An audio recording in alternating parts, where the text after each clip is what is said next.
আজকের ভিডিওতে আমরা রাজা রামমোহন রায়ের জীবন ও সমাজ সংস্কারে তার অবদান সম্পর্কে জানব। ভূমিকা।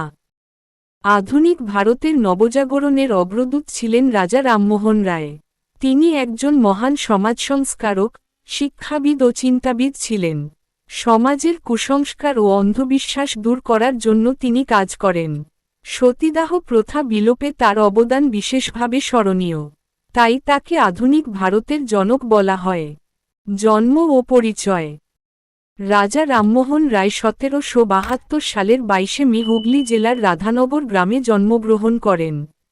তার পিতার নাম রামকান্ত রায় এবং মাতার নাম তারিণী দেবী। শিক্ষা। তিনি বাংলা, সংস্কৃত, আরবি, ফার্সি ও ইংরেজি ভাষায় শিক্ষালাভ করেন। অল্প বয়সেই তিনি বহু ভাষায় দক্ষতা অর্জন করেন। সমাজ সংস্কারে অবদান।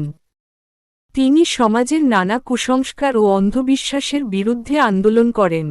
তার প্রচেষ্টায় ১৮২৯ সালে সতীদাহ প্রথা বিলুপ্ত হয়। তিনি নারী শিক্ষা ও বিধবা বিবাহের পক্ষে মত প্রকাশ করেন। ধর্মীয় অবদান।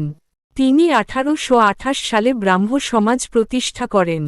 একেশ্বরবাদ প্রচার করে ধর্মীয় সংস্কারের পথ দেখান। সাহিত্যকর্ম। তিনি বাংলা, ইংরেজি ও অন্যান্য ভাষায় বহু গ্রন্থ রচনা করেন। বাংলা গদ্য সাহিত্যের বিকাশে তার গুরুত্বপূর্ণ অবদান রয়েছে। মৃত্যু। ১৮৩৩ সালের ২৭ সেপ্টেম্বর ইংল্যান্ডের ব্রিস্টল শহরে তার মৃত্যু হয়। উপসংহার। রাজা রামমোহন রায় ছিলেন আধুনিক ভারতের অন্যতম শ্রেষ্ঠ মনীষী। তার আদর্শ ও সমাজ সংস্কারের কাজ আজও আমাদের অনুপ্রেরণা যোগায়। ভারতবাসী চিরকাল তার অবদান শ্রদ্ধার সঙ্গে স্মরণ করবে।